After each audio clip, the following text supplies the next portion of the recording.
Jared Cohen out here at the U.S. Airways Center with the new general manager of the Phoenix Suns, Ryan McDonough. Ryan, first of all, welcome to Phoenix. Glad to have you here. Thanks a lot, Jared. I'm really excited to be here. I'm excited to be the GM of the Suns. I realize there's a rich tradition and a rich history of success here in Phoenix, and I couldn't be more excited to get to work. And getting to work is what you're going to need to do right from the start with the head coach. That spot needs to be filled here pretty quickly. So what have you spoken to with Lon Babby and Robert Sarver about in your approach in that position? Yeah, Lon and Robert and I went over a lot of the names during the interview process. A lot of the names were similar, so we're in alignment from very early stages about which of the guys we consider to be the top guys. We met about it again yesterday, and we kind of set some kind of priority list. One of the great things about the situation now and about the market here in Phoenix is this is an attractive job, and we've had a lot of interested candidates. Obviously we want to make sure that we're thorough and we consider all candidates and get the best guy. But I'd say in general we're looking for a guy who's a leader. And a guy who's a teacher, and a guy who's a communicator. And all those things are important. You need to lead by example.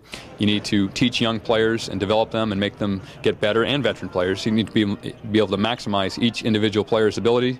And then you also need to be able to communicate the vision to the Suns fans, to the media, to ownership, and the entire organization. And you mentioned a lot of the traits that have to do with the head coaching job. How about the philosophy, the type of players that you'd like to bring in the process as well? Right. Well, we'd like to bring in players who are tough, who are athletic, who play both ends of the floor, who put the team ahead of themselves and play to win rather than play for stats. Those are the kind of guys we're looking for. And there are some good pieces on the roster now.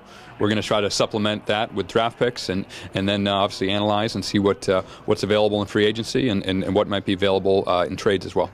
Lastly, Ryan, I could speak for myself and a lot of other people out there of finding what you want to do in life and starting from the bottom in order to get there. That's what you did in Boston. Now you're here as a general manager in Phoenix. I'm sure there's a lot of people out there that would love to follow, maybe not the exact same road, but in whatever profession, needing to do that in order to get to where they want to be. So speak to those people that it is possible to achieve your dreams, even if you start from the bottom.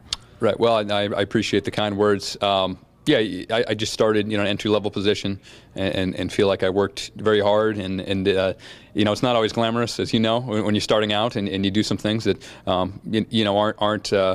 aren't things that people recognize a lot of the time outside of your organization. But if you put the work in, you put the time in, I think people realize, with hard work comes great results. And I was very fortunate in Boston that I worked for a guy in Danny Ainge who, liked my opinions and saw my work and promoted me through the ranks pretty quickly. And, without him, I don't think I'd be here today.